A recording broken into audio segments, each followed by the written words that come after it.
शिव पुराण श्री रुद्र संहिता तृतीय खंड 21वां अध्याय।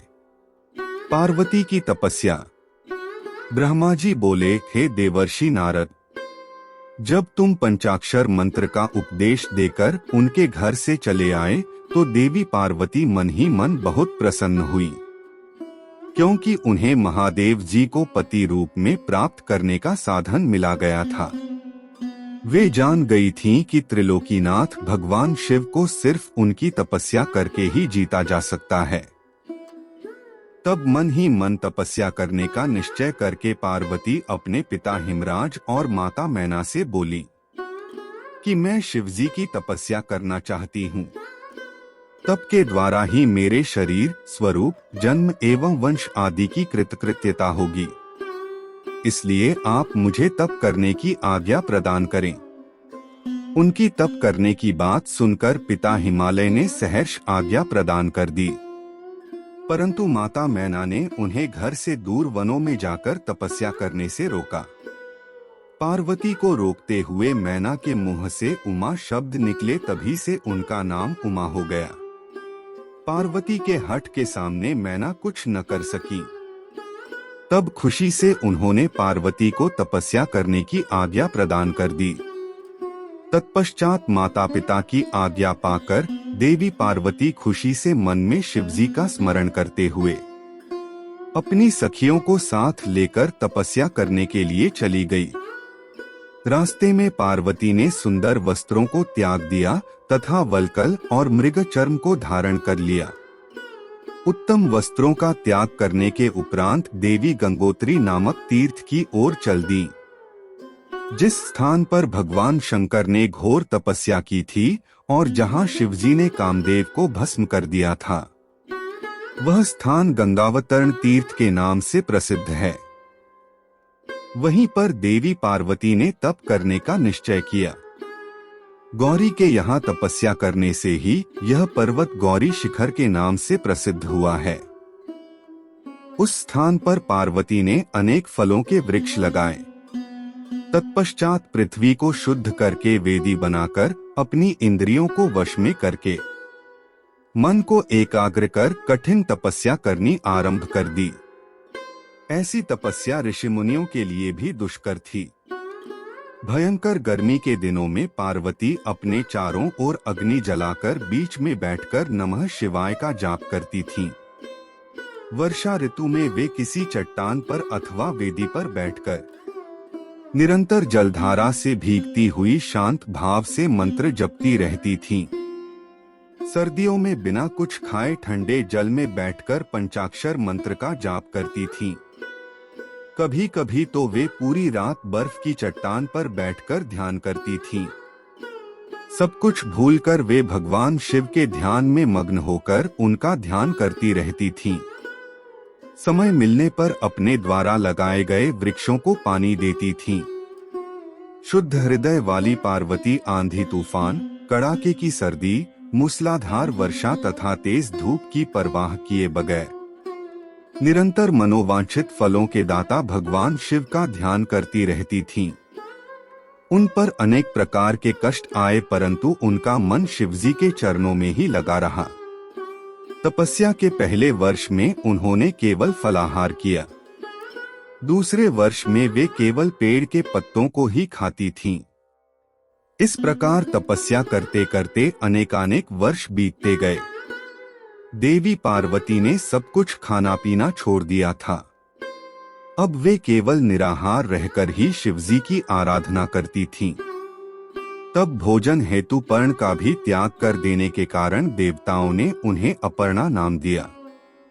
तत्पश्चात देवी पार्वती एक पैर पर खड़ी होकर नमः शिवाय का जाप करने लगी। उनके शरीर पर वल्कल वस्त्र थे तथा मस्तक पर जटाएं थीं।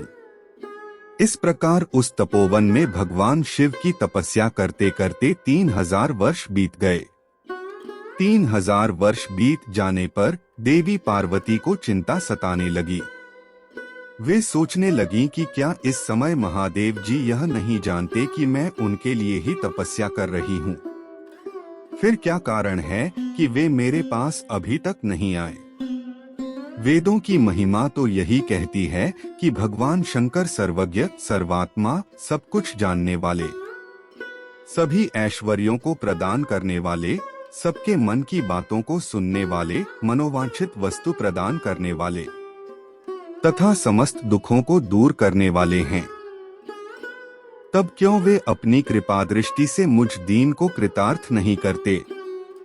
मैंने अपनी सभी इच्छाओं और कामनाओं को त्याग कर अपना ध्यान भगवान शिव में लगाया है। भगवान, यदि मैंने पंचाक्षर मंत्र का भक्तिपूर्वक जाप किया हो तो महादेव जी आप मुझ पर प्रसन्न हो। इस प्रकार हर समय पार्वती शिवजी के चरणों के ध्यान में ही मग्न रहती थीं। जगदम्बा माँ का साक्षात अवतार देवी पार्वती की वह तपस्या परम आश्चर्यजनक थी। उनकी तपस्या सभी को मुग्ध कर देने वाली थी। उनके तप की महिमा के फलस्वरूप प्राणी और जानवर उनके ध्यान में बाधा नहीं बनते थे। उनकी तपस्या के परिणाम स्वरूप वहाँ का वातावरण बड़ा मनोरम हो गया था। वृक्ष सदा फलों से लदे रहते थे। विभिन्न प्रकार के सुंदर सुगंधित फूल हर समय वहाँ खिले रहते थे। वह स्थान कैलाश पर्वत की सी शोभा पा रहा था तथा पार्वती की तपस्या की सिद्धि का साकार रूप बन गया था। शिव पुराण श्री रुद्र संहिता तृतीय खंड 22वां अध्याय। देवताओं का शिवजी के पास जाना।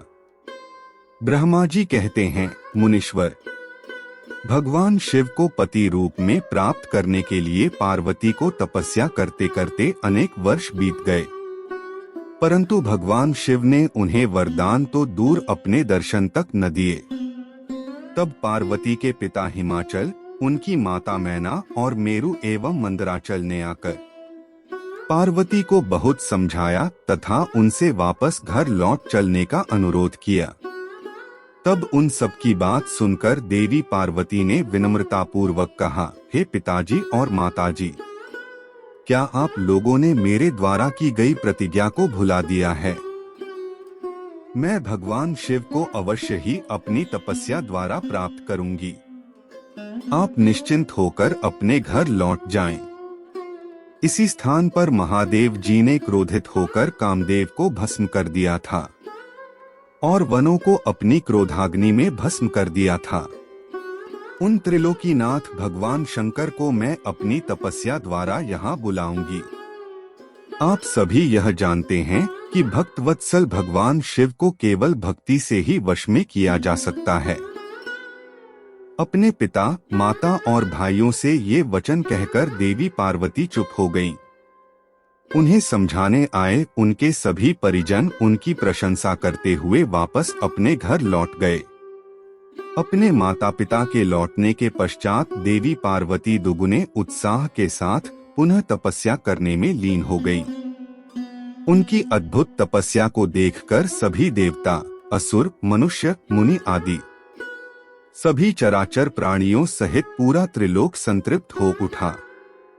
देवता समझ नहीं पा रहे थे कि पूरी प्रकृति क्यों उद्विग्न और अशांत है। यह जानने के लिए इंद्र व सब देवता गुरु बृहस्पति के पास गए। तत्पश्चात वे सभी मुझ विधाता की शरण में सुमेरु पर्वत पर पहुँचे। वहां पहुंचकर उन्होंने मुझे हाथ जोड़कर प्रणाम किया तथा मेरी स्तुति की। तब वे मुझसे पूछने लगे कि प्रभु, इस जगत के संतृप्त होने का क्या कारण है? उनका यह प्रश्न सुनकर मैंने त्रिलोकीनाथ भगवान शिव के चरणों का ध्यान करते हुए यह जान लिया कि जगत में उत्पन्न हुआ दाह देवी पार्वती द्वारा की गई तपस्या का ही परिणाम है। सब कुछ जान लेने के उपरांत मैं इस बात को श्रीहरि विष्णु को बताने के लिए देवताओं के साथ क्षीर सागर को गया। वहां श्रीहरि सुखद आसन पर विराजमान थे। मुझ सहित सभी देवताओं ने विष्णु जी को प्रणाम कर उनकी स्तुति करना आरंभ कर दिया। तत्पश्चात मैंने श्रीहरि से कहा, हे हरि, देवी पार्वती के उग्र तप से संतृप्त होकर हम सभी आपकी शरण में आए हैं। हम सबकी रक्षा कीजिए। भगवान हमें बचाइए। हमारी करुण पुकार सुनकर शेषशय्या पर बैठे श्रीहरि बोले, आज मैंने देवी पार्वती की इस घोर तपस्या का रहस्य जान लिया है, परंतु उनकी इच्छा को पूरा करना हमारे वश की बात नहीं है। अतः हम सब मिलकर त्रिलोकीनाथ भगवान शिव के पास चलते हैं। केवल वे ही हैं जो हमें इस विकट स्थिति से उबार सकते हैं। देवी पार्वती तपस्या के माध्यम से भगवान शिव को पति रूप में प्राप्त करना चाहती हैं। इसलिए भगवान शिव से यह प्रार्थना करनी चाहिए कि वे देवी पार्वती से विधिवत विवाह कर लें। हम सभी को इस विश्व का कल्याण करने के लिए भगवान शिव से पार्वती का पाणिग्रहण करने का अनुरोध करना चाहिए। भगवान विष्णु की बात सुनकर सभी देवता भयभीत होते हुए बोले, भगवान शिव बहुत क्रोधी और हठी हैं। उनके नेत्र काल की अग्नि के समान दीप्त हैं। हम भूलकर भी भगवान शंकर के पास नहीं जाएंगे। उनका क्रोध सहा नहीं जाएगा। उन्होंने कामदेव को भस्म कर दिया था। हमें डर है कि कहीं क्रोध में वे हमें भी भस्म न कर दें। हे नारद, इंद्रादि देवताओं की बात सुनकर लक्ष्मीपति श्रीहरि बोले, तुम सब मेरी बातों को ध्यानपूर्वक सुनो। भगवान शिव समस्त देवताओं के स्वामी और भयों का नाश करने वाले हैं। तुम सबको मिलकर कल्याणकारी भगवान शिव की शरण में जाना चाहिए। भगवान शंकर पुराण पुरुष, सर्वेश्वर और परम तपस्वी हैं। हमें उनकी शरण में जाना ही चाहिए। भगवान विष्णु के इन वचनों को सुनकर सब देवता त्रिलोकीनाथ भगवान शिव का दर्शन करने के लिए उस स्थान की ओर चल पड़े जहां महादेव जी तपस्या कर रहे थे। उस मार्ग में ही देवी पार्वती उत्तम तपस्या में लीन थीं। उनके तप को देखकर सभी देवताओं ने प्रसन्नतापूर्वक उन्हें दोनों हाथ जोड़कर नमस्कार किया। तत्पश्चात उनके तप की प्रशंसा करते हुए मैं, श्रीहरि, विष्णु और अन्य देवता भगवान शिव के दर्शनार्थ चल दिए। वहां पहुंचकर हम सभी देवता कुछ दूरी पर खड़े हो गए और हमने तुम्हें भगवान शिव के करीब यह देखने के लिए भेजा कि वे कुपित हैं या प्रसन्न। नारद, तुम भगवान शिव के परम भक्त हो तथा उनकी कृपा से सदा निर्भय रहते हो। इसलिए तुम भगवान शिव के निकट गए तथा तुमने उन्हें प्रसन्न देखा। फिर तुम वापस लौटकर हम सभी के पास आए तथा उनकी प्रसन्नता के बारे में हमें बताया। तब हम सब भगवान शिव के करीब गए। भगवान शिव सुखपूर्वक प्रसन्न मुद्रा में बैठे हुए थे। भक्तवत्सल भगवान शिव चारों ओर से अपने गणों से घिरे हुए थे और तपस्वी का रूप धारण करके योगपट पर आसीन थे। मैंने, श्रीहरि और अन्य देवताओं ने भगवान शिव शंकर को प्रणाम करके वेदों और उपनिषदों द्वारा ज्ञात विधि से उनकी स्तुति की। शिव पुराण श्री रुद्र संहिता तृतीय खंड 23वां अध्याय। शिव से विवाह करने का अनुरोध। ब्रह्मा जी कहते हैं, हे नारद, देवताओं ने वहां पहुंचकर भगवान शिव को प्रणाम करके उनकी स्तुति की। वहां उपस्थित नंदीश्वर भगवान शिव से बोले, प्रभु, देवता और मुनि संकट में पड़कर आपकी शरण में आए हैं। सर्वेश्वर, आप उनका उद्धार करें। दयालु नंदी के इन वचनों को सुनकर भगवान शिव ने धीरे धीरे आंखें खोल दी।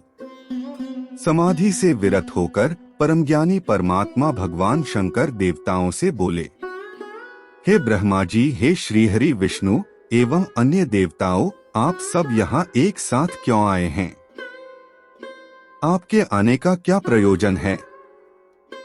आप सभी को साथ देखकर लगता है कि अवश्य ही कोई महत्वपूर्ण बात है। अतः आप मुझे उस बात से अवगत कराएं। भगवान शंकर के ये वचन सुनकर सभी देवताओं का भय पूर्णतः दूर हो गया और वे प्रसन्न होकर भगवान विष्णु को देखने लगे। तब श्रीहरि विष्णु सभी देवताओं का प्रतिनिधित्व करते हुए भगवान शिव से बोले, भगवान शंकर, तारकासुर नामक दानव ने हम सभी देवताओं को बहुत दुखी कर रखा है। उसने हमें अपने अपने स्थानों से भी निकाल दिया है। यही सब बताने के लिए हम सब देवता आपके पास आए हैं। भगवान ब्रह्मा जी द्वारा प्राप्त वरदान के फलस्वरूप उस तारकासुर की मृत्यु आपके पुत्र के द्वारा निश्चित है। हे स्वामी, आप उस दुष्ट का नाश कर हम सबकी रक्षा करें, हम सबका उद्धार कीजिए।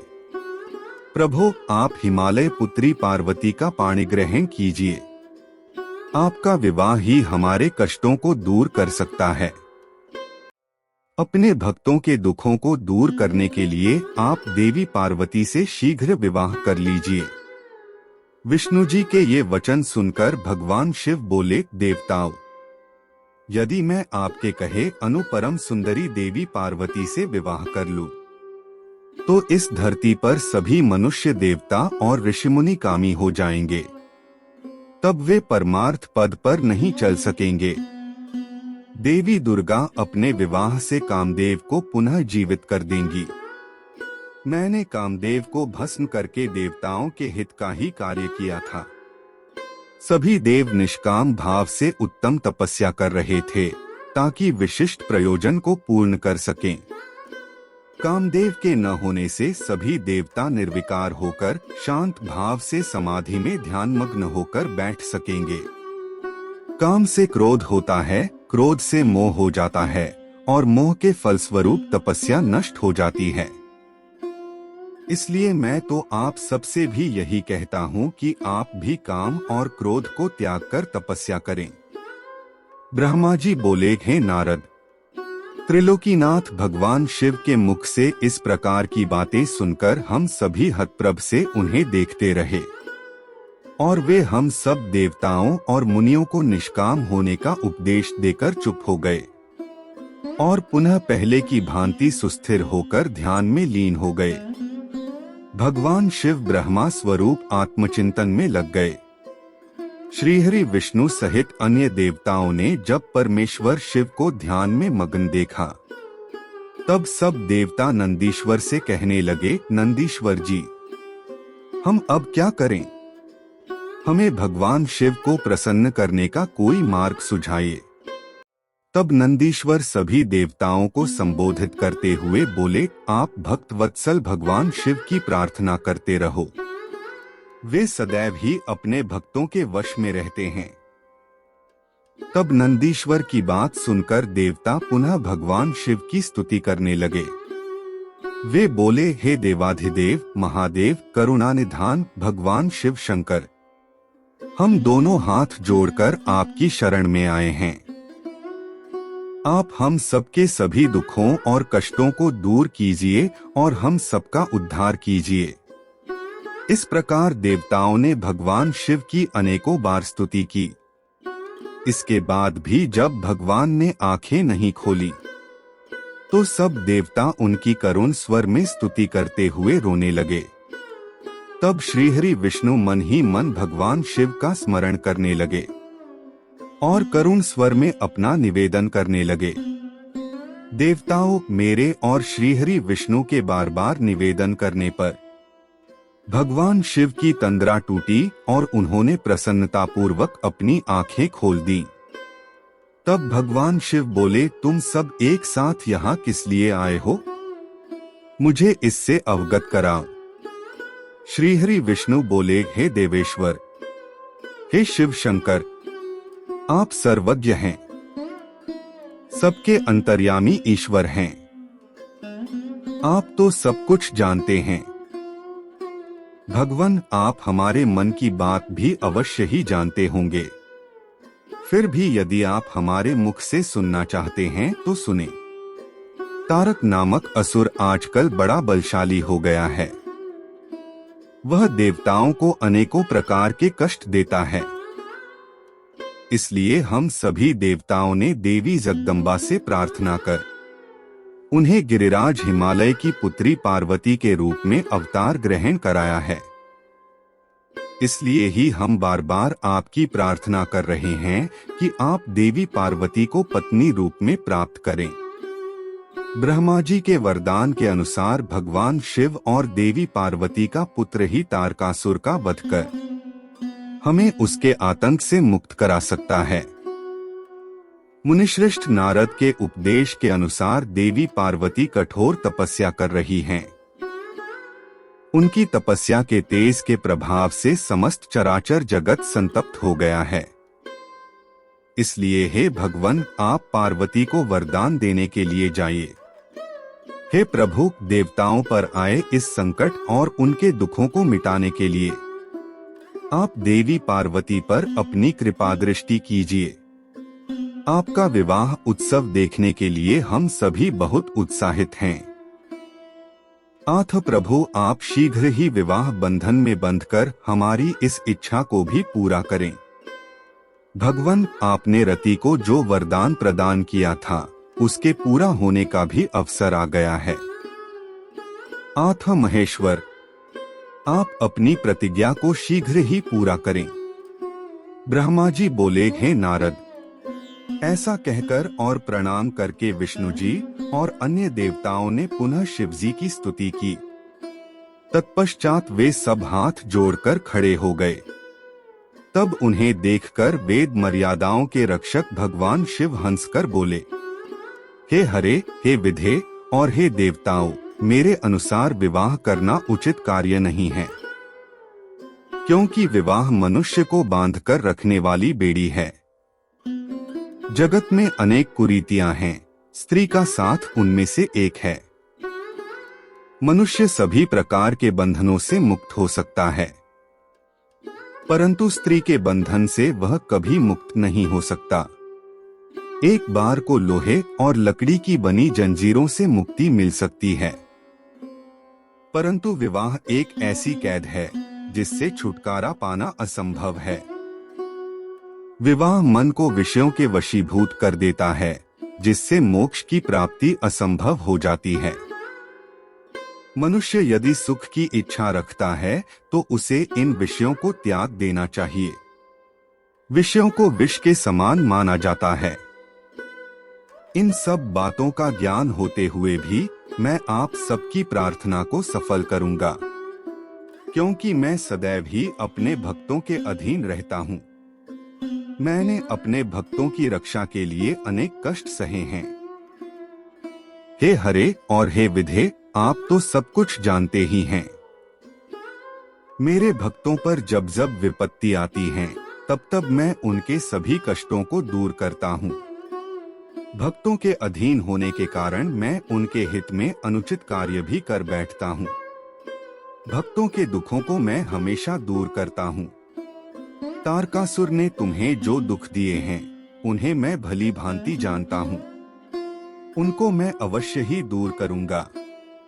जैसा कि आप सभी जानते हैं, मेरे मन में विवाह करने की कोई इच्छा नहीं है। फिर भी पुत्र प्राप्ति हेतु मैं देवी पार्वती का पाणिग्रहण अवश्य करूंगा।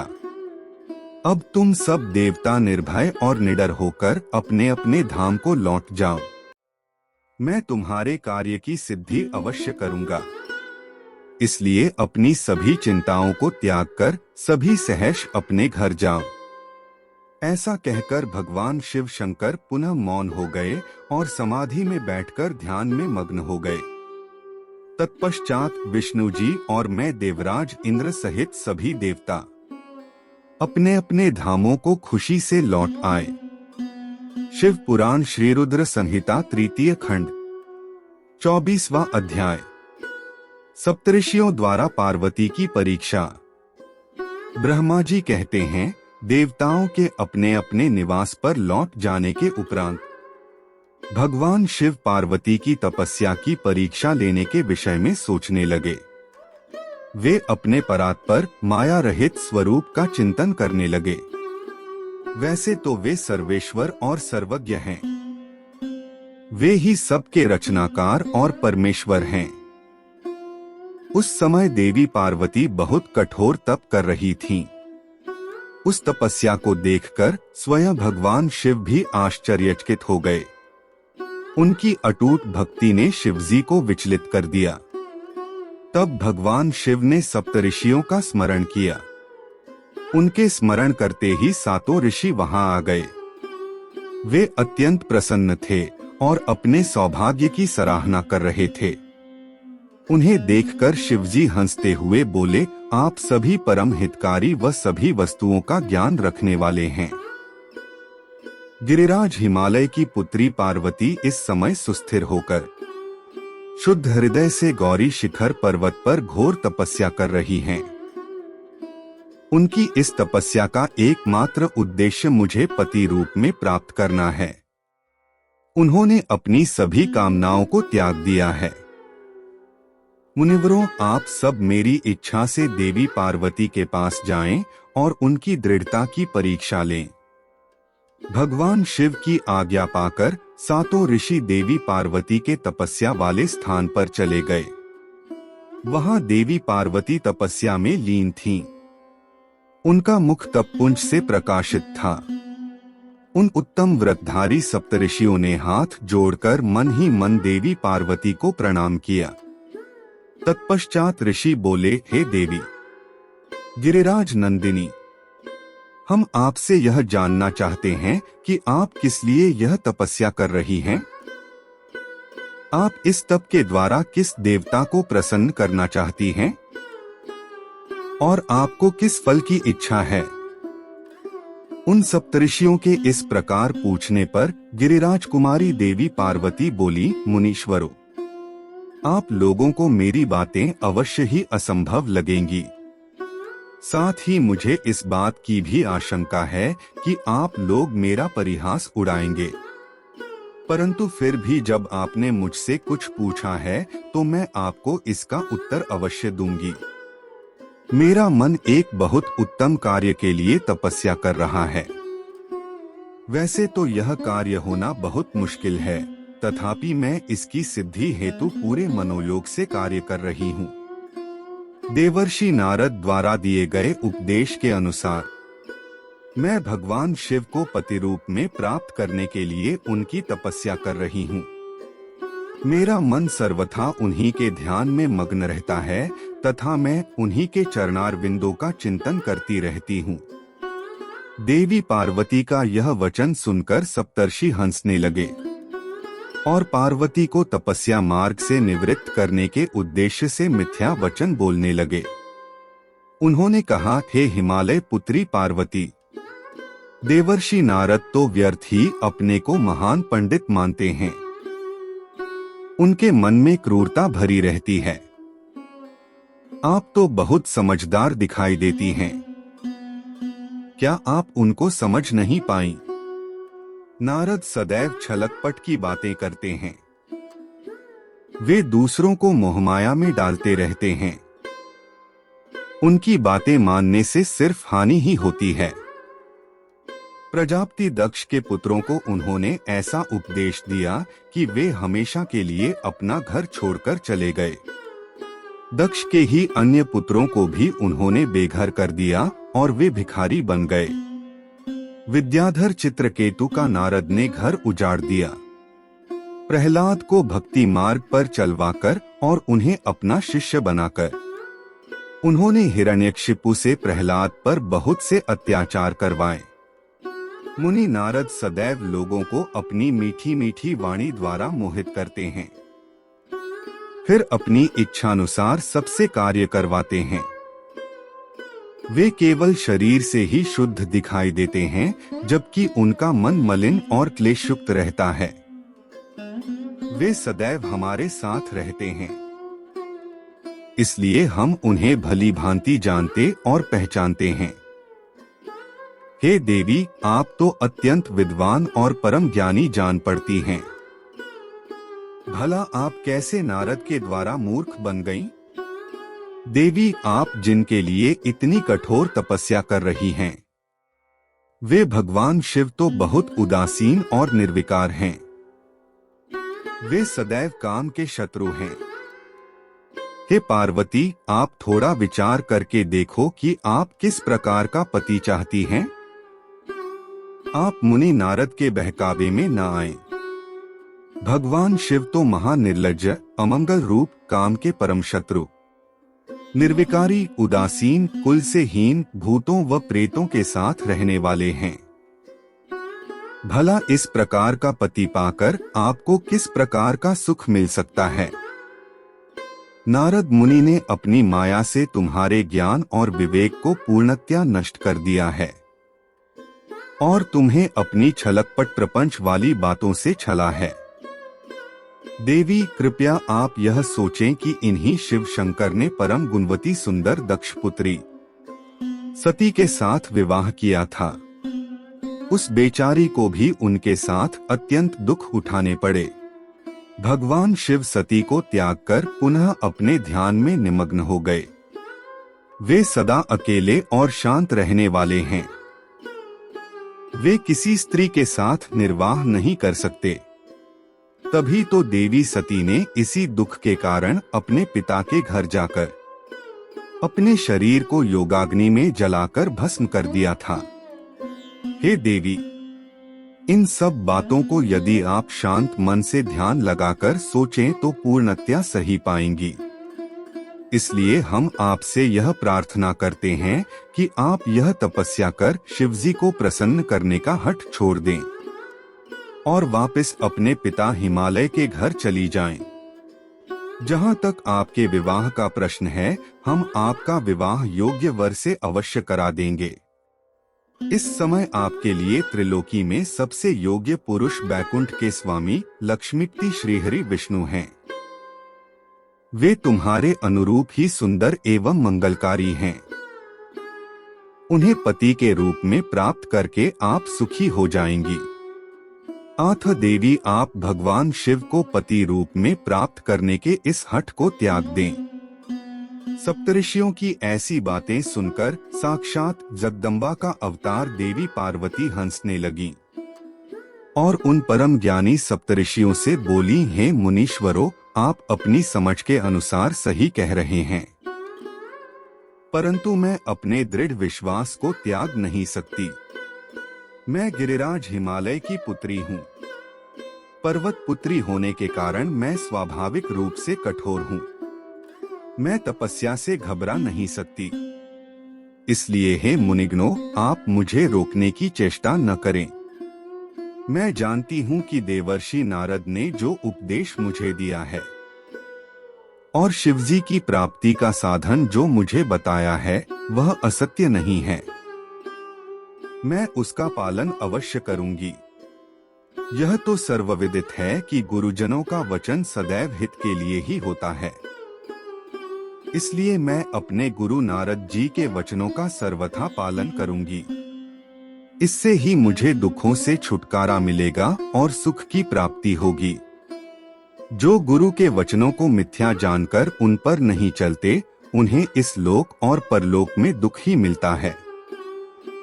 इसलिए गुरु के वचनों को पत्थर की लकीर मानकर उनका पालन करना चाहिए। आठ मेरा घर बसे या न बसे, मैं तपस्या का यह पथ नहीं छोड़ूंगी। हे मुनीश्वरों, आपका कथन भी सही है।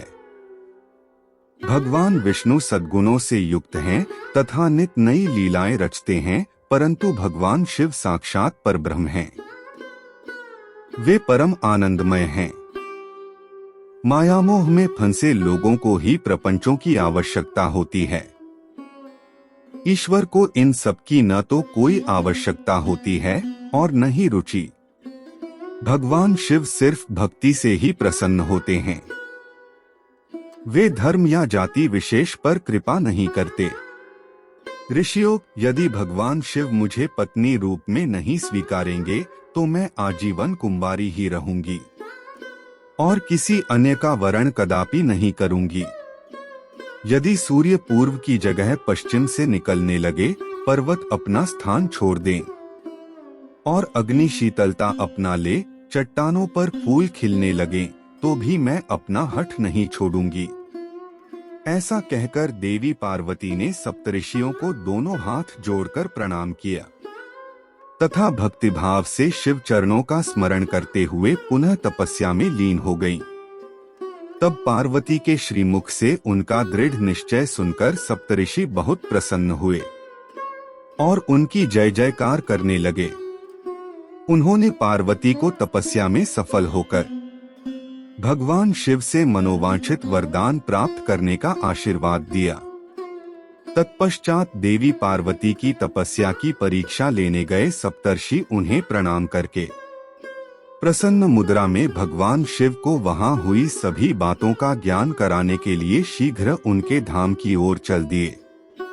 तब भगवान शिव शंकर के पास पहुंचकर सप्तऋषियों ने उनके समीप जाकर दोनों हाथ जोड़कर उन्हें प्रणाम किया और उनकी स्तुति की। तत्पश्चात सप्तऋषियों ने महादेव जी को सारा वृत्तांत बताया। फिर प्रभु शिव की आज्ञा पाकर सप्तऋषि स्वर्गलोक चले गए। शिव पुराण श्री रुद्र संहिता तृतीय खंड 25वां अध्याय। शिवजी द्वारा पार्वती जी की तपस्या की परीक्षा करना। ब्रह्मा जी बोले, हे मुनिश्रेष्ठ नारद, सप्तऋषियों ने पार्वती जी के आश्रम से आकर त्रिलोकीनाथ भगवान शिव को वहां का सारा वृत्तांत सुनाया। सप्तऋषियों के अपने लोक चले जाने के पश्चात शिवजी ने देवी पार्वती की तपस्या की स्वयं परीक्षा लेने के बारे में सोचा। परीक्षा लेने के लिए महादेव जी ने एक तपस्वी का रूप धारण किया और उस स्थान की ओर चल दिए जहां पार्वती तपस्यारत थीं। आश्रम में पहुंचकर उन्होंने देखा देवी पार्वती वेदी पर बैठी हुई थीं और उनका मुखमंडल चंद्रमा की कला के समान तेजोद्दीप्त था। भगवान शिव ब्राह्मण देवता का रूप धारण करके उनके सम्मुख पहुंचे। ब्राह्मण देवता को आया देखकर पार्वती ने भक्तिपूर्वक उनका फल फूलों से पूजन सत्कार किया। पूजन के बाद देवी पार्वती ने ब्राह्मण देवता से पूछा, हे ब्राह्मण देव, आप कौन हैं और कहां से पधारे हैं? मुनीश्वर, आपके परम तेज से यह पूरा वन प्रकाशित हो रहा है। कृपा कर मुझे अपने यहाँ आने का कारण बताइए। तब ब्राह्मण रूप धारण किए हुए महादेव जी बोले, मैं इच्छानुसार विचरने वाला ब्राह्मण हूँ। मेरा मन प्रभु के चरणों का ही ध्यान करता है। मेरी बुद्धि सदैव उन्हीं का स्मरण करती है। मैं दूसरों को सुखी करके खुश होता हूँ। देवी में एक तपस्वी हूँ, पर आप कौन है? आप किसकी पुत्री हैं? और इस समय इस निर्जन वन में क्या कर रही हैं? हे देवी, आप इस दुर्लभ और कठिन तपस्या से किसे प्रसन्न करना चाहती हैं? तपस्या या तो ऋषि मुनि करते हैं या फिर भगवान के चरणों में ध्यान लगाना वृद्धों का काम है। भला इस तरुणावस्था में आप क्यों घर के ऐशो आराम को त्याग कर ब्रह्मचर्य का पालन करती हुई तपस्विनी का जीवन जी रही हैं? आप किस तपस्वी की धर्म पत्नी हैं और पति के समान तप कर रही हैं? हे देवी, अपने बारे में मुझे जानकारी दीजिए कि आपका क्या नाम है और आपके पिता का क्या नाम है? किस प्रकार आप तप के प्रति आसक्त हो गईं? क्या आप वेद माता गायत्री हैं, लक्ष्मी हैं अथवा सरस्वती हैं? देवी पार्वती बोली, हे मुनिश्रेष्ठ, न तो मैं वेद माता गायत्री हूँ, न लक्ष्मी और न ही सरस्वती हूँ। मैं गिरिराज हिमालय की पुत्री पार्वती हूँ। पूर्व जन्म में मैं प्रजापति दक्ष की पुत्री सती थी, परंतु मेरे पिता दक्ष द्वारा मेरे पति भगवान शिव का अपमान देखकर मैंने योगाग्नि द्वारा अपने शरीर को जलाकर भस्म कर दिया था। इस जन्म में भी प्रभु शिवशंकर की सेवा करने का मुझे अवसर मिला था। मैं नियम पूर्वक उनकी सेवा में व्यस्त थी, परंतु दुर्भाग्य से कामदेव के चलाए गए बाण के फलस्वरूप शिवजी को क्रोध आ गया और उन्होंने कामदेव को अपने क्रोध की अग्नि से भस्म कर दिया और वहां से उठकर चले गए। उनके इस प्रकार चले जाने से मैं पीड़ित होकर उनकी प्राप्ति का प्रयत्न करने हेतु तपस्या करने गंगा के तट पर चली आई हूँ। यहाँ मैं बहुत लंबे समय से कठोर तपस्या कर रही हूँ। ताकि मैं शिवजी को पुनः पति रूप में प्राप्त कर सकूं। परंतु मैं ऐसा करने में सफल नहीं हो सकी हूं। मैं अभी अग्नि में प्रवेश करने ही वाली थी कि आपको आया देखकर ठहर गई।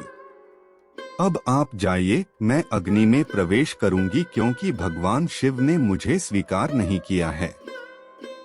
ऐसा कहकर देवी पार्वती उन ब्राह्मण देवता के सामने ही अग्नि में समा गई। ब्राह्मण देव ने उन्हें ऐसा करने से बहुत रोका, परंतु देवी पार्वती ने उनकी एक भी बात नहीं सुनी और अग्नि में प्रवेश कर लिया। परंतु देवी पार्वती की तपस्या के प्रभाव के फलस्वरूप वह धधकती हुई अग्नि एकदम ठंडी हो गई। सहसा पार्वती आकाश में ऊपर की ओर उठने लगी। तब ब्राह्मण रूप धारण किए हुए भगवान शिव हंसते हुए बोले, हे देवी, तुम्हारे शरीर पर अग्नि का कोई प्रभाव न पड़ना तुम्हारी तपस्या की सफलता का ही सूचक है, परंतु तुम्हारी मनोवांछित इच्छा का पूरा न होना तुम्हारी असफलता को दर्शाता है। आथ देवी, तुम मुझ ब्राह्मण से अपनी तपस्या के मनोरथ को बताओ। शिवजी के इस प्रकार पूछने पर उत्तम व्रत का पालन करने वाली देवी पार्वती ने अपनी सखी को उत्तर देने के लिए कहा। उनकी सखी बोली, हे साधु महाराज, मेरी सखी गिरिराज हिमालय की पुत्री पार्वती हैं। पार्वती का अभी तक विवाह नहीं हुआ है। ये भगवान शिव को ही पति रूप में प्राप्त करना चाहती हैं। इसी के लिए वे 3000 वर्षों से कठोर तपस्या कर रही हैं। मेरी सखी पार्वती ब्रह्मा, विष्णु और देवराज इंद्र को छोड़कर पिनाक पाणी भगवान शंकर को ही पति रूप में प्राप्त करना चाहती हैं। इसलिए ये मुनि नारद की आज्ञानुसार कठोर तपस्या कर रही हैं। देवी पार्वती की सखी की बातें सुनकर जटाधारी तपस्वी का वेश धारण किए हुए भगवान शिव हंसते हुए बोले, देवी, आपकी सखी ने जो कुछ मुझे बताया है मुझे परिहास जैसा लगता है। यदि फिर भी यही सत्य है तो पार्वती, आप स्वयं इस बात को स्वीकार करें और मुझसे इस बात को कहें। शिव पुराण श्री रुद्र संहिता 3 खंड 26वां अध्याय। पार्वती को शिवजी से दूर रहने का आदेश। पार्वती बोली, हे जटाधारी मुनि, मेरी सखी ने जो कुछ भी आपको बताया है वह बिल्कुल सत्य है। मैंने मन, वाणी और क्रिया से भगवान शिव को ही पति रूप में वरण किया है। मैं जानती हूँ कि महादेव जी को पति रूप प्राप्त करना बहुत ही दुर्लभ कार्य है। फिर भी मेरे हृदय में और मेरे ध्यान में सदैव वे ही निवास करते हैं। आथ उन्हीं की प्राप्ति के लिए ही मैंने इस तपस्या के कठिन मार्ग को चुना है। यह सब ब्राह्मण को बताकर देवी पार्वती चुप हो गईं। उनकी बातों को सुनकर ब्राह्मण देवता बोले, हे देवी, अभी कुछ समय पूर्व तक मेरे मन में यह जानने की प्रबल इच्छा थी कि क्यों आप कठोर तपस्या कर रही हैं। परंतु देवी, आपके मुख से यह सब सुनकर मेरी जिज्ञासा पूरी तरह शांत हो गई है। देवी, आपके किए गए कार्य के अनुरूप ही इसका परिणाम होगा, परंतु यदि यह तुम्हें सुख देता है तो यही करो। यह कहकर ब्राह्मण जैसे ही जाने के लिए उठे, वैसे ही देवी पार्वती उन्हें प्रणाम करके बोली, हे विप्रवर, आप कहाँ जा रहे हैं? कृपया यहाँ कुछ देर और ठहरिए और मेरे हित की बात कहिए। देवी पार्वती के ये वचन सुनकर साधु का वेश धारण किए हुए भगवान शिव वहीं ठहर गए और बोले, हे देवी, यदि आप वाकई मुझे यहाँ रोककर मुझसे अपने हित की बात सुनना चाहती हैं, तो मैं आपको अवश्य ही समझाऊंगा, जिससे आपको अपने हित का स्वयं ज्ञान हो जाएगा। देवी, मैं स्वयं भी महादेव जी का भक्त हूँ, इसलिए उन्हें अच्छी प्रकार से जानता हूँ। जिन भगवान शिव को आप अपना पति बनाना चाहती हैं, वे प्रभु शिव शंकर सदैव अपने शरीर पर भस्म धारण किए रहते हैं। उनके सिर पर जटाएं हैं। शरीर पर वस्त्रों के स्थान पर वे बाघ की खाल पहनते हैं और चादर के स्थान पर वे हाथी की खाल ओढ़ते हैं। हाथ में भीख मांगने के लिए कटोरे के स्थान पर खोपड़ी का प्रयोग करते हैं। सांपों के अनेक झुंड उनके शरीर पर सदा लिपटे रहते हैं। जहर को वे पानी की भांति पीते हैं। उनके नेत्र लाल रंग के और अत्यंत डरावने लगते हैं। उनका जन्म कब, कहां और किससे हुआ, यह आज तक भी कोई नहीं जानता। वे घर गृहस्थी के बंधनों से सदा ही दूर रहते हैं। उनकी 10 भुजाएं हैं। देवी, मैं यह नहीं समझ पाता हूँ कि शिवजी को अपना पति क्यों बनाना चाहती हो। आपका विवेक कहाँ चला गया है? प्रजापति दक्ष ने अपनी पुत्री सती को सिर्फ इसीलिए ही अपने यज्ञ में नहीं बुलाया क्योंकि वे कपालधारी भिक्षुक की भार्या हैं। उन्होंने अपने यज्ञ में शिव के अतिरिक्त सभी देवताओं को भाग दिया। इसी अपमान से क्रोधित होकर सती ने अपने प्राणों को त्याग दिया था। देवी, आप अत्यंत सुंदर एवं स्त्रियों में रत्न स्वरूप हैं। आपके पिता गिरिराज हिमालय समस्त पर्वतों के राजा हैं। फिर क्यों आप इस उग्र तपस्या द्वारा भगवान शिव को पति रूप में पाने का प्रयास कर रही हैं? क्यों आप सोने की मुद्रा के बदले कांच को खरीदना चाहती हैं? सुगंधित चंदन को छोड़कर अपने शरीर पर कीचड़ क्यों मलना चाहती हैं? सूर्य के तेज को छोड़कर क्यों जुगनू की चमक पाना चाहती हैं? सुंदर मुलायम वस्त्रों को त्याग कर क्यों चमड़े से अपने शरीर को ढकना चाहती हैं? क्यों राजमहल को छोड़कर वनों और जंगलों में भटकना चाहती हैं? आपकी बुद्धि को क्या हो गया है जो आप देवराज इंद्र एवं अन्य देवताओं को, जो कि रत्नों के भंडार के समान हैं, छोड़कर लोहे को अर्थात शिवजी को पाने की इच्छा करती हैं? सच तो यह है कि इस समय मुझे आपके साथ शिवजी का संबंध परस्पर विरुद्ध दिखाई दे रहा है। कहाँ आप और कहाँ महादेव जी? आप चंद्रमुखी हैं तो शिवजी पंचमुखी, आपके नेत्र कमलदल के समान हैं। तो शिवजी के 3 नेत्र सदैव क्रोधित दृष्टि ही डालते हैं। आपके केश अत्यंत सुंदर हैं, जो कि काली घटाओं के समान प्रतीत होते हैं। वहीं भगवान शिव के सिर के जटाजूट के विषय में सभी जानते हैं। आप सुंदर कोमल साड़ी धारण करती हैं, तो शिवजी कठोर हाथी की खाल का उपयोग करते हैं। आप अपने शरीर पर चंदन का लेप करती हैं, तो वे हमेशा अपने शरीर पर चिता की भस्म लगाए रखते हैं। आप अपनी शोभा बढ़ाने हेतु दिव्य आभूषण धारण करती हैं, तो शिवजी के शरीर पर सदैव सर्प लिपटे रहते हैं। कहाँ मृदंग की मधुर ध्वनि, कहाँ डमरू की डमडम।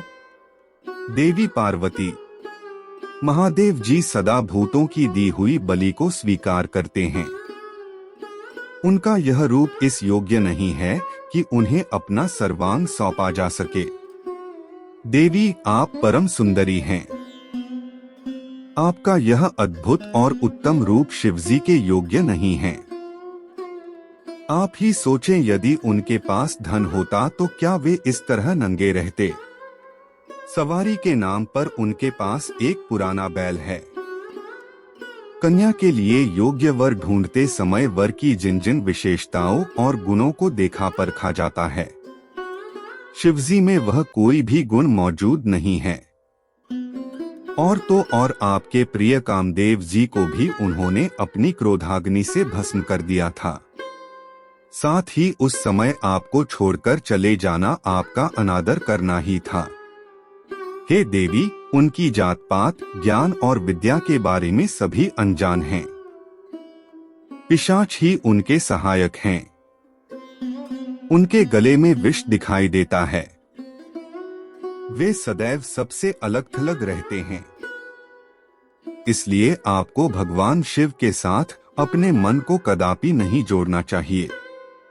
आपके और उनके रूप और सभी गुण अलग अलग हैं, जो कि परस्पर एक दूसरे के विरोधी जान पड़ते हैं। इसी कारण मुझे आपका और महादेव जी का संबंध रुचिकर नहीं लगता है। फिर भी जो आपकी इच्छा हो वैसा ही करो। वैसे मैं तो यह चाहता हूँ कि आप असत की ओर से अपना मन हटा लें। यदि यह सब नहीं करना चाहती हैं, तो आपकी इच्छा, जो चाहो करो। अब मुझे और कुछ नहीं कहना है। उन ब्राह्मण मुनि की बातों को सुनकर देवी पार्वती बहुत दुखी हुई। अपने प्राणप्रिय त्रिलोकीनाथ शिव के विषय में कठोर शब्दों को सुनकर उन्हें बहुत बुरा लगा। वे मन ही मन क्रोधित हो गईं। लेकिन मन ही मन यह भी सोच रही थीं कि शिव के सौंदर्य को स्थूल दृष्टि से देखने परखने का प्रयास करने वाले कैसे जान सकते हैं। संसारी व्यक्ति मंगल मंगल को अपने सुख के साथ जोड़कर देखता है, वह सत्य को कहाँ देख पाता है। इस तरह विवेक द्वारा अपने मन को समझा बुझाकर अपने को संयत करते हुए देवी पार्वती कहने लगी। शिव पुराण श्री रुद्र संहिता तृतीय खंड 27वां अध्याय। पार्वती जी का क्रोध से ब्राह्मण को फटकारना। पार्वती बोली, हे ब्राह्मण देवता, मैं तो आपको परम ज्ञानी महात्मा समझ रही थी, परंतु आपका भेद मेरे सामने पूर्णतः खुल चुका है। आपने शिवजी के विषय में मुझे जो कुछ भी बताया है वह मुझे पहले से ही ज्ञात है, पर यह सब बातें सर्वथा झूठ हैं। इनमें सत्य कुछ भी नहीं है। आपने तो कहा था कि आप शिवजी को अच्छी प्रकार से जानते हैं। आपकी बातें सुनकर लगता है कि आप झूठ बोल रहे हैं, क्योंकि ज्ञानी मनुष्य कभी भी त्रिलोकीनाथ भगवान शिव के विषय में कोई भी अप्रिय बात नहीं कहते हैं। यह सही है कि लीलावश शिवजी कभी कभी अद्भुत वेश धारण कर लेते हैं, परंतु सच्चाई तो यह है वे साक्षात परम ब्रह्मा हैं। वे ही परमात्मा हैं। उन्होंने स्वेच्छा से ऐसा वेश धारण किया है। हे ब्राह्मण, आप कौन हैं, जो ब्राह्मण का रूप धरकर मुझे छलने के लिए यहाँ आए हैं? आप ऐसी अनुचित व असंगत बातें करके एवं तर्क वितर्क करके क्या साबित करना चाहते हैं? मैं भगवान शिव के स्वरूप को भली भांति जानती हूँ। वास्तव में शिवजी निर्गुण ब्रह्मा हैं। समस्त गुण ही जिनका स्वरूप हो, भला उनकी जाति कैसे हो सकती है? शिवजी तो सभी विद्याओं का आधार हैं। भला फिर उनको विद्या से क्या काम हो सकता है? पूर्व काल में भगवान शिव ने ही श्रीहरि विष्णु को संपूर्ण वेद प्रदान किए थे। जो चराचर जगत के पिता हैं, उनके भक्तजन मृत्यु को भी जीत लेते हैं। जिनके द्वारा इस प्रकृति की उत्पत्ति हुई है, जो सभी तत्वों के आरंभ के विषय में जानते हैं, उनकी आयु का माप कैसे किया जा सकता है? भक्तवत्सल शिवजी सदा ही अपने भक्तों के वश में ही रहते हैं। वे अपने भक्तों प्रसन्न होने पर प्रभु शक्ति, उत्साह शक्ति और मंत्र शक्ति नामक अक्षय शक्तियां प्रदान करते हैं। उनके परम चरणों का ध्यान करके ही मृत्यु को जीता जा सकता है। इसलिए शिवजी को मृत्युंजय नाम से जाना जाता है। भगवान शिव की कृपा प्राप्त करके ही विष्णु जी को विष्णुत्व, ब्रह्मा जी को ब्रह्मत्व और अन्य देवताओं को देवत्व की प्राप्ति हुई है। भगवान शिव महाप्रभु हैं। ऐसे कल्याणमयी भगवान शिव की आराधना करने से ऐसा कौन सा मनोरथ है जो सिद्ध नहीं हो सकता? उनकी सेवा न करने से मनुष्य 7 जन्मों तक दरिद्र होता है। वहीं दूसरी ओर उनका भक्तिपूर्वक पूजन करने से सदैव के लिए लक्ष्मी प्राप्ति होती है। भगवान शिव के समक्ष आठों सिद्धियां सिर झुकाकर इसलिए नृत्य करती हैं कि भगवान उनसे सदा संतुष्ट रहें। भला ऐसे भगवान शिव के लिए कोई भी वस्तु कैसे दुर्लभ हो सकती है। भगवान शिव का स्मरण करने से ही सबका मंगल होता है। इनकी पूजा के प्रभाव से ही उपासक की सभी कामनाएं सिद्ध हो जाती हैं। ऐसे निर्विकारी भगवान शिव में भला विकार कहां से और कैसे आ सकता है। जिस मनुष्य के मुख में सदैव शिव का मंगलकारी नाम रहता है, उसके दर्शन मात्र से ही सब पवित्र हो जाते हैं। आपने कहा था कि वे अपने शरीर पर चिता की भस्म लगाते हैं। यह पूर्णतया सत्य है, परंतु उनके शरीर पर लगी हुई यह भस्म जब जमीन पर गिरकर झड़ती है, तो क्यों सभी देवता उस भस्म को अपने मस्तक पर लगाकर अपने को धन्य समझते हैं।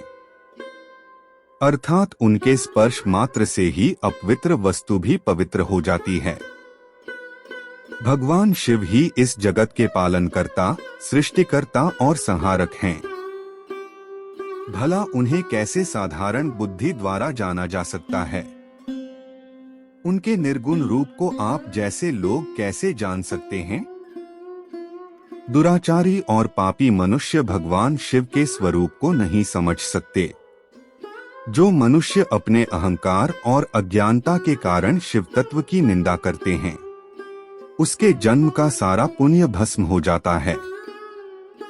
हे ब्राह्मण, आपको ज्ञानी महात्मा जानकर मैंने आपकी पूजा की है, परंतु आपने शिवजी की निंदा करके अपने साथ साथ मुझे भी पाप का भागी बना दिया है। आप घोर शिवद्रोही हैं। शास्त्रों में बताया गया है कि शिवद्रोही का दर्शन हो जाने पर शुद्धिकरण हेतु स्नान करना चाहिए तथा प्रायश्चित करना चाहिए। यह कहकर देवी पार्वती का क्रोध और बढ़ गया और वे बोली, अरे दुष्ट, तुम तो कह रहे थे कि तुम शंकर को जानते हो, परंतु सच तो यह है कि तुम उन सनातन शिवजी को नहीं जानते हो। भगवान शिव परम ज्ञानी, सत्पुरुषों के प्रियतम व सदैव निर्विकार रहने वाले हैं। वे मेरे अभीष्ट देव हैं। ब्रह्मा और विष्णु भी सदा महादेव जी को नमन करते हैं। सारे देवताओं द्वारा शिवजी को आराध्य माना जाता काल भी सदा उनके अधीन रहता है। वे भक्त वत्सल शिवशंकर ही सर्वेश्वर हैं और हम सबके परमेश्वर हैं। वे दीन दुखियों पर अपनी कृपा दृष्टि बनाए रखते हैं। उन्हीं महादेव जी को पति के रूप में प्राप्त करने हेतु ही मैं शुद्ध हृदय से इस वन में घोर तपस्या कर रही हूँ कि वे मुझे अपनी कृपा दृष्टि से कृतार्थ कर मेरे मन की इच्छा पूरी करें। ऐसा कहकर देवी पार्वती चुप हो गई और निर्विकार होकर पुनः शांत मन से शिवजी का ध्यान करने लगी। उनकी बातों को सुन ब्राह्मण देवता ने जैसे ही कुछ कहना चाहा, पार्वती ने मुंह फेर लिया और अपनी सखी विजया से बोली, सखी, इस अधम ब्राह्मण को रोको। यह बहुत देर से मेरे आराध्य प्रभु शिव की निंदा कर रहा, अब पुनः उनके ही विषय में कुछ बुरा भला कहना चाहता है। शिव निंदा करने वाले के साथ साथ शिव निंदा सुनने वाला भी पाप का भागी बन जाता है। अतः भगवान शिव के उपासकों को शिव निंदा करने वाले का वध कर देना चाहिए। यदि शिव निंदा करने वाला कोई ब्राह्मण हो तो उसका त्याग कर देना चाहिए तथा उस स्थान से दूर चले जाना चाहिए। यह दुष्ट ब्राह्मण है, अतः हम इसका वध नहीं कर सकते, इसलिए हमें इसका तुरंत त्याग कर देना चाहिए। हमें इसका मुंह भी नहीं देखना चाहिए। हम सब आज इसी समय इस स्थान को छोड़कर किसी दूसरे स्थान पर चले जाते हैं ताकि इस अज्ञानी ब्राह्मण से पुनः हमारी भेंट न हो। इस प्रकार कहकर देवी पार्वती ने जैसे ही कहीं और चले जाने के उद्देश्य से अपना पैर आगे बढ़ाया, वैसे ही भगवान शिव अपने साक्षात रूप में उनके सामने प्रकट हो गए। देवी पार्वती ने अपने ध्यान के दौरान शिव के जिस स्वरूप का स्मरण किया था, शिवजी ने उन्हें उसी रूप के साक्षात दर्शन करा दिए। साक्षात भगवान शिव शंकर को इस तरह अनायास ही अपने सामने पाकर गिरिजानंदिनी पार्वती का सिर शर्म से झुक गया। तब भगवान शिव देवी पार्वती से बोले, हे प्रिय, आप मुझे यहाँ अकेला छोड़कर कहाँ जा रही हैं? देवी, मैं आपकी इस कठोर तपस्या से अत्यंत प्रसन्न हुआ हूँ। मैंने सभी देवताओं एवं ऋषि मुनियों से आपकी तपस्या और दृढ़ निश्चय की प्रशंसा सुनी है। इसलिए आपकी परीक्षा लेने की ठानकर मैं आपके सामने चला आया हूँ। अब आप मुझसे कुछ भी मांग सकती हैं, क्योंकि मैं जान चुका हूँ आप अप्रतिम सौंदर्य की प्रतिमा होने के साथ साथ ज्ञान, बुद्धि और विवेक का अनूठा संगम हैं। आज आपने अपने उत्तम भक्ति भाव से मुझे अपना खरीदा हुआ दास बना दिया है। सुस्थिर चित्त वाली देवी गिरिजा, मैं जान गया हूँ कि आप ही मेरी सनातन पत्नी हैं। मैंने अनेकों प्रकार से बार बार आपकी परीक्षा ली है। हे देवी, मेरे इस अपराध को आप क्षमा कर दें। हे शिवे, इन तीनों लोकों में आपके समान अनुरागिणी कोई न है, न थी और न ही कभी हो सकती है। मैं आपके अधीन हूँ। देवी, आपने मुझे पति बनाने का उद्देश्य मन में लेकर ही यह कठिन तपस्या की है। अतः आपकी इस इच्छा को पूरा करना मेरा धर्म है। देवी, मैं शीघ्र ही आपका पाणी ग्रहण कर आपको अपने साथ कैलाश पर्वत पर ले जाऊंगा। देवाधिदेव महादेव जी के इन वचनों को सुनकर गिरिजानंदिनी पार्वती के आनंद की कोई सीमा नहीं रही। वे अत्यंत प्रसन्न हुई। हर्षातिरेक से उनका तपस्या करते हुए सारा कष्ट पल में ही दूर हो गया। उनकी सारी थकावट तुरंत ही दूर हो गई। पार्वती अपनी तपस्या की सफलता और त्रिलोकीनाथ भक्त वत्सल महादेव जी के साक्षात दर्शन पाकर कृतार्थ हो गईं और उनके सभी दुख क्लेश पल भर में ही दूर हो गए। शिव पुराण श्री रुद्र संहिता तृतीय खंड 28वां अध्याय। शिव पार्वती संवाद। ब्रह्मा जी कहते हैं, नारद, परमेश्वर भगवान शिव की बातें सुनकर और उनके साक्षात स्वरूप का दर्शन पाकर देवी पार्वती को बहुत हर्ष हुआ। उनका मुख मंडल प्रसन्नता के कारण कमल दल के समान खिल उठा। उस समय वे बहुत सुख का अनुभव करने लगी। अपने सम्मुख खड़े महादेव जी से वे इस प्रकार बोली, हे देवेश्वर, आप सबके स्वामी हैं। हे प्रभो, पूर्वकाल आपने जिस प्रिया के कारण प्रजापति दक्ष के संपूर्ण यज्ञ का पलों विनाश कर दिया था, भला उसे ऐसे ही क्यों भुला दिया? हे सर्वेश्वर, हम दोनों का साथ तो जन्म जन्मांतर का है। प्रभु, इस समय मैं समस्त देवताओं की प्रार्थना से प्रसन्न होकर उनको तारकासुर के दुखों से मुक्ति दिलाने के लिए पर्वतों के राजा हिमालय की पत्नी देवी मैना के गर्भ से उत्पन्न हुई हूँ। आपको ज्ञात ही है कि आपको पुनः पति रूप में प्राप्त करने हेतु ही मैंने यह कठोर तपस्या की है। इसलिए देवेश, आप मुझसे विवाह कर मुझे मेरी इच्छानुसार अपनी पत्नी बना लें। भगवान, आप तो अनेक लीलाएं रचते हैं। अब आप मेरे पिता शैलराज हिमालय और मेरी माता मैना के समक्ष चलकर उनसे मेरा हाथ मांग लीजिए। भगवान, जब आप इन सब बातों से मेरे पिता को अवगत कराएंगे, तब वे निश्चय ही मेरा हाथ प्रसन्नता पूर्वक आपको सौंप देंगे। पूर्व जन्म में जब मैं प्रजापति दक्ष की पुत्री सती थी, उस समय मेरा और आपका विवाह हुआ था। तब मेरे पिता दक्ष ने ग्रहों की पूजा नहीं की थी। उस विवाह में ग्रह पूजन से संबंधित बहुत बड़ी त्रुटि रह गई थी। मैं यह चाहती हूँ कि इस बार शास्त्रोक्त विधि से हमारा विवाह संपन्न हो। हमें विवाह से संबंधित सभी रीति रिवाजों और रस्मों का भली भांति पालन करना चाहिए ताकि इस बार हमारा विवाह सफल हो सके।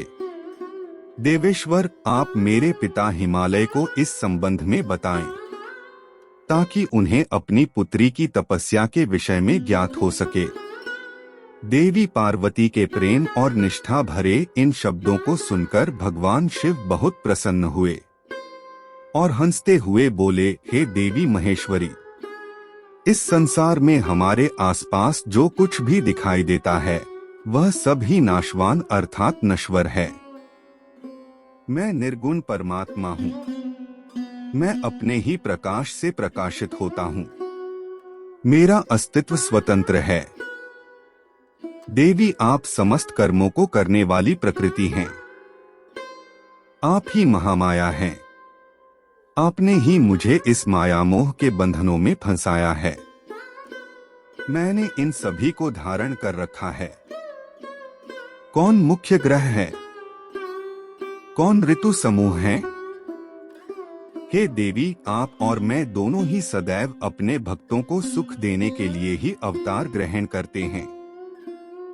आप सगुण और निर्गुण प्रकृति हैं। हे गिरिजे, मैं आपके पिता के पास आपका हाथ मांगने के लिए नहीं जा सकता। फिर भी आपकी इच्छा को पूरा करना मेरा कर्तव्य है। आप जैसा कहेंगी मैं अवश्य करूंगा।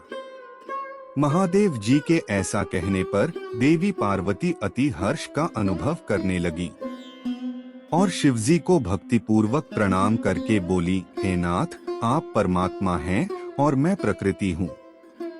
हम दोनों का अस्तित्व स्वतंत्र एवं सगुण है, फिर भी अपने भक्तों की इच्छा पूरा करना हमारा कर्तव्य है। भगवान, मेरे पिता हिमालय से मेरा हाथ मांगकर उन्हें दाता होने का सौभाग्य प्रदान करें। हे प्रभु, आप तो जगत में भक्त वत्सल नाम से विख्यात हैं। मैं भी तो आपकी परम भक्त हूँ। क्या मेरी इच्छा को पूरा करना आपके लिए महत्वपूर्ण नहीं है? नाथ, हम दोनों जन्म जन्म से एक दूसरे के ही हैं। हमारा अस्तित्व एक साथ है। तभी तो आपका अर्धनारीश्वर रूप सभी मनुष्यों, ऋषिमुनियों एवं देवताओं द्वारा पूज्य है। मैं आपकी पत्नी हूँ। मैं जानती हूँ कि आप निर्गुण, निराकार और परमब्रह्म परमेश्वर हैं। आप सदा अपने भक्तों का हित करने वाले हैं। आप अनेकों प्रकार की लीलाएं रचते हैं। भगवान, आप सर्वज्ञ हैं। मुझ दीन पर भी अपनी कृपा दृष्टि करिए और अनोखी लीला रचकर इस कार्य की सिद्धि कीजिए। नारद, ऐसा कहकर देवी पार्वती दोनों हाथ जोड़कर और मस्तक झुकाकर खड़ी हो गई। अपनी प्राणवल्लभा पार्वती की इच्छा का सम्मान करते हुए महादेव जी ने हिमालय से उनका हाथ मांगने हेतु अपनी स्वीकृति प्रदान कर दी। तत्पश्चात त्रिलोकीनाथ महादेव जी उस स्थान से अंतर्धान होकर अपने निवास कैलाश पर्वत पर चले गए। कैलाश पर्वत पर पहुंचकर शिवजी ने प्रसन्नता पूर्वक सारा वृत्तांत नंदीश्वर सहित अपने सभी गणों को सुनाया। यह जानकर सभी गण बहुत खुश हुए और नाचने गाने लगे। उस समय वहां महान उत्सव होने लगा। उस समय सभी खुश थे और आनंद का वातावरण था। शिव पुराण श्री रुद्र संहिता तृतीय खंड 29वां अध्याय। शिवजी द्वारा हिमालय से पार्वती को मांगना। ब्रह्मा जी बोले, हे महामुनि नारद, भगवान शिव के वहां से अंतर्धान हो जाने के उपरांत देवी पार्वती भी अपनी सखियों के साथ प्रसन्नता पूर्वक अपने पिता के घर की ओर चल दी। उनके आने का शुभ समाचार सुनकर देवी मैना और हिमालय बहुत प्रसन्न हुए और तुरंत सिंहासन से उठकर देवी पार्वती से मिलने के लिए चल दिए।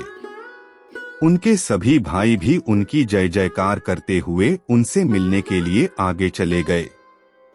देवी पार्वती अपने नगर के निकट पहुंची। वहां उन्होंने अपने माता पिता और भाइयों को नगर के मुख्य द्वार पर अपना इंतजार करते पाया। वे अत्यंत हर्ष से विभोर होकर उनका स्वागत करने के लिए खड़े थे। पार्वती ने हाथ जोड़कर उन्हें प्रणाम किया। हिमालय और मैना ने अपनी पुत्री को अनेकानेक आशीर्वाद देकर गले से लगा लिया।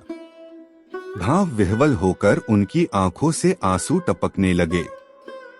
सभी उपस्थित लोगों ने उनकी मुक्त हृदय से प्रशंसा की। वे कहने लगे कि पार्वती ने उनके कुल का उद्धार किया है और अपने मनोवांछित कार्य की सिद्धि की है।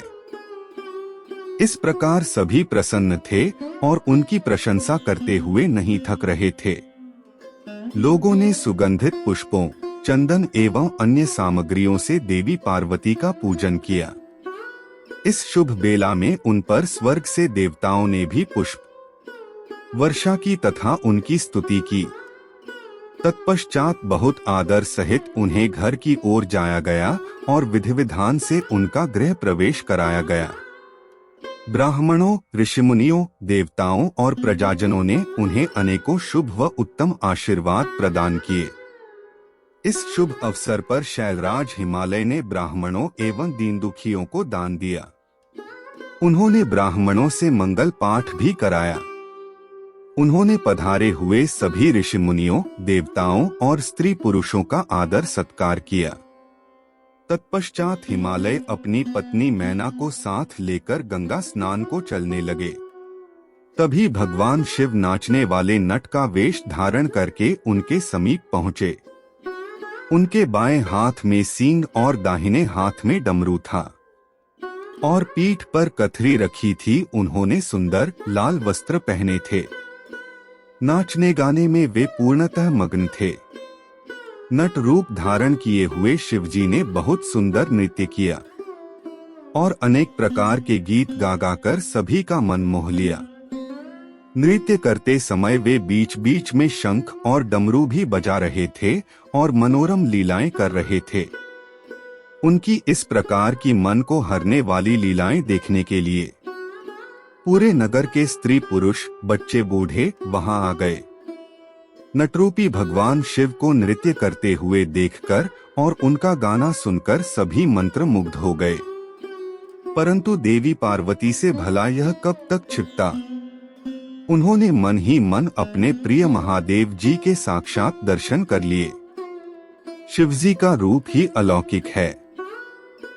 उन्होंने पूरे शरीर पर विभूति मल रखी थी तथा उनके शरीर पर त्रिशूल बना हुआ था। गले में हड्डियों की माला पहन रखी थी। उनका मुख सूर्य के तेज के समान शोभा पा रहा था। उनके गले में यज्ञोपवीत के समान नाग लटका हुआ था। त्रिलोकीनाथ भगवान शिव के इस सुंदर मनोहारी स्वरूप का हृदय में दर्शन कर लेने मात्र से ही देवी पार्वती हर्षातिरेक से बेहोश हो गईं। वे जैसे उनके स्वप्न में कह रहे थे कि देवी अपना मनोवांछित वर मांगो। हृदय में विराजमान इस अनोखे स्वरूप को मन ही मन प्रणाम करके पार्वती ने कहा कि भगवान मेरे पति बन जाइए। तब देवेश्वर ने मुस्कुराते हुए तथास्तु कहा और उनके स्वप्न से अंतर्धान हो गए। जब उनकी आंखें खुली तो उन्होंने शिवजी को नट रूप धारण किए वहां नाचते गाते देखा। नट के रूप में स्वयं भक्त वत्सल भगवान शिव के नाच गाने से प्रसन्न होकर पार्वती की माता मैना सोने की थाली में रत्न, माणिक, हीरे और सोना लेकर उन्हें भिक्षा देने के लिए आईं। उनका ऐश्वर्य देखकर शिवजी बहुत प्रसन्न हुए, परंतु उन्होंने उन सुंदर रत्नों और आभूषणों को लेने से इनकार कर दिया। वे बोले, देवी भला मुझे रत्नों और आभूषणों से क्या लेना देना। यदि आप मुझे कुछ देना ही चाहती हैं तो अपनी कन्या का दान दे दीजिए। यह कहकर वे पुनः नृत्य करने लगे। उनकी बातें सुनकर देवी मैना क्रोध से उफन उठीं। वे उन्हें उसी समय वहां से निकालना चाहती थीं कि तभी गिरिराज हिमालय भी गंगा स्नान करके वापस लौट आए। जब उनकी पत्नी मैना ने उन्हें सभी बातें बताईं, तो वे भी जल्द से जल्द नट को वहां से निकालने को तैयार हो गए।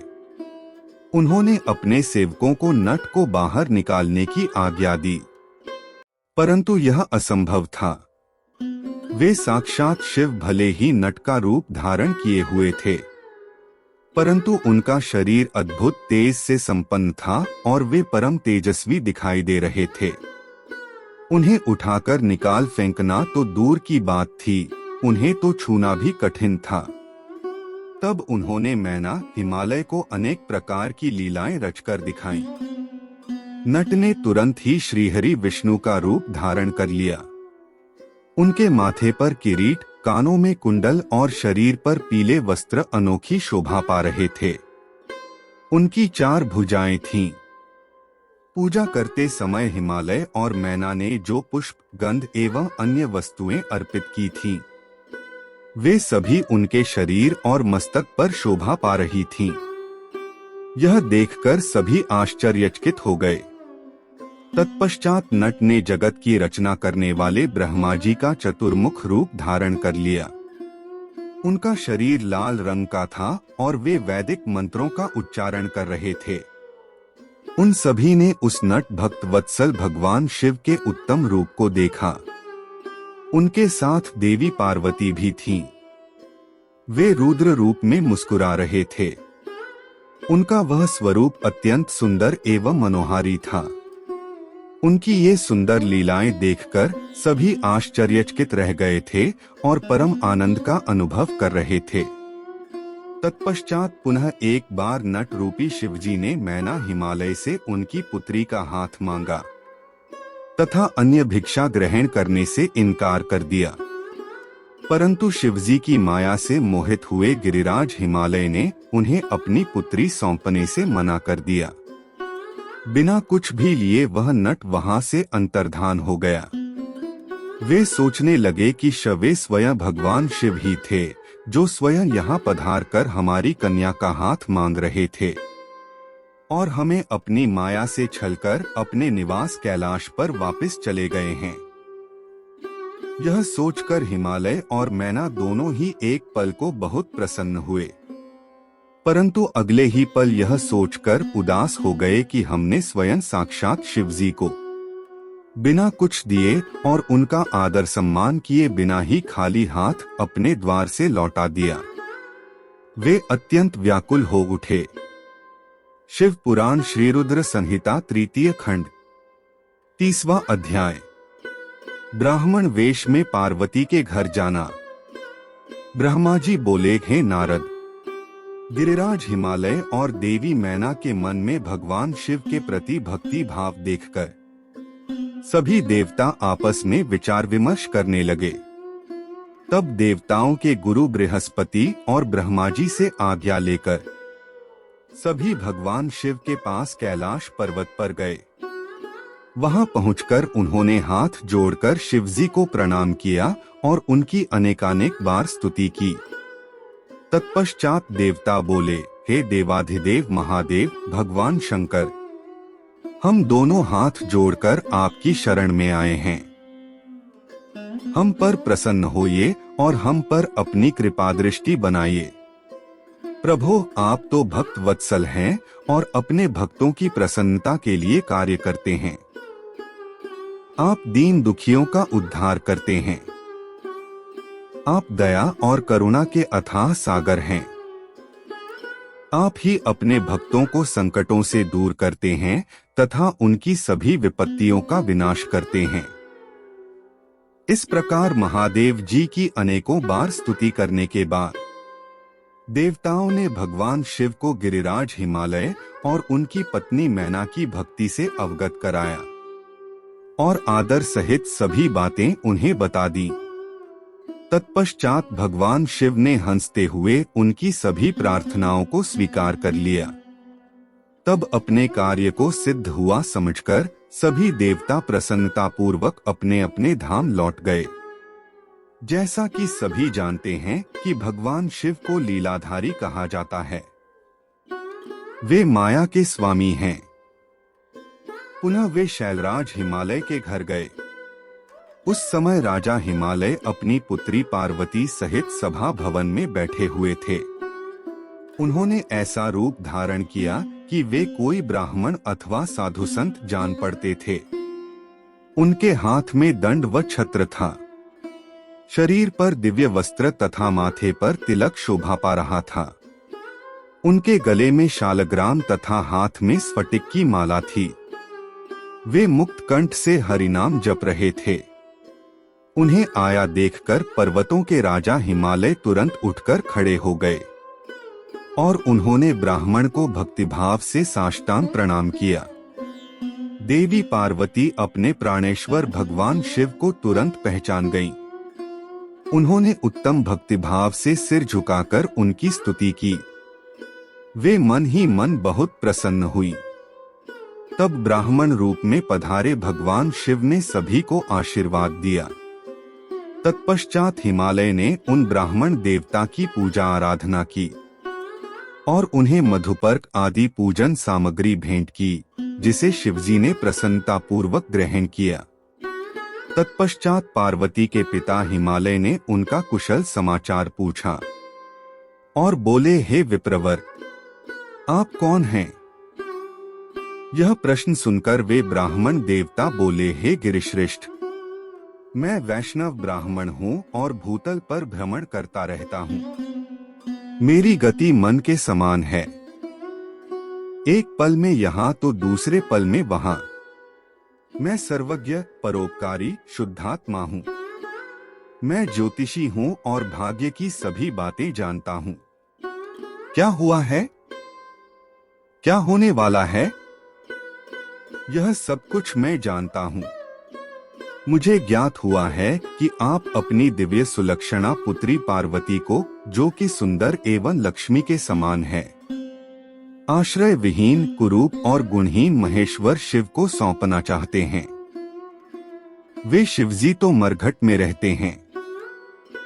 उनके शरीर पर हर समय सांप लिपटे रहते हैं और वे अधिक समय योग और ध्यान में ही बिताते हैं। वे नंगधंग होकर ही इधर उधर भटकते फिरते हैं। उनके पास पहनने के लिए वस्त्र भी नहीं है। आज कोई उनके कुल के विषय में भी नहीं जानता है। वे स्वभाव से बहुत ही उग्र हैं। बात बात पर उन्हें क्रोध आ जाता है। वे अपने शरीर पर सदा भस्म लगाए रहते हैं। सिर पर उन्होंने जटाजूट धारण कर रखा है। ऐसे अयोग्य वर को, जिसमें अच्छा और रुचिकर कहने लायक कुछ भी नहीं है, आप क्यों अपनी पुत्री का जीवन साथी बनाना चाहते हैं? आपका यह सोचना कि शिव ही आपकी पुत्री के योग्य हैं, सर्वथा गलत है। आप तो महान ज्ञानी हैं। आप नारायण कुल में उत्पन्न हुए हैं। भला आपकी सुंदर पुत्री को वरों की क्या कमी हो सकती है? उस परम सुंदरी से विवाह करने को अनेकों देशों के महान वीर, बलशाली, सुंदर, स्वस्थ राजा और राजकुमार सहर्ष तैयार हो जाएंगे। आप तो समृद्धिशाली हैं। आपके घर में भला किस वस्तु की कमी हो सकती है? परंतु शैलराज, जहां आप अपनी पुत्री को ब्याहना चाह रहे हैं, वे बहुत निर्धन हैं।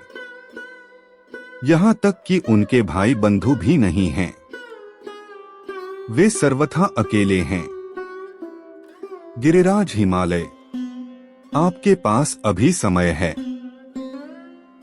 आप अपने भाई बंधुओं, पुत्रों व अपनी प्रिय पत्नी देवी मैना से इस विषय में सलाह कर लें, परंतु अपनी पुत्री पार्वती से इस विषय में कोई सलाह न लें, क्योंकि वे शिव के गुणदोषों के बारे में कुछ भी नहीं जानती हैं।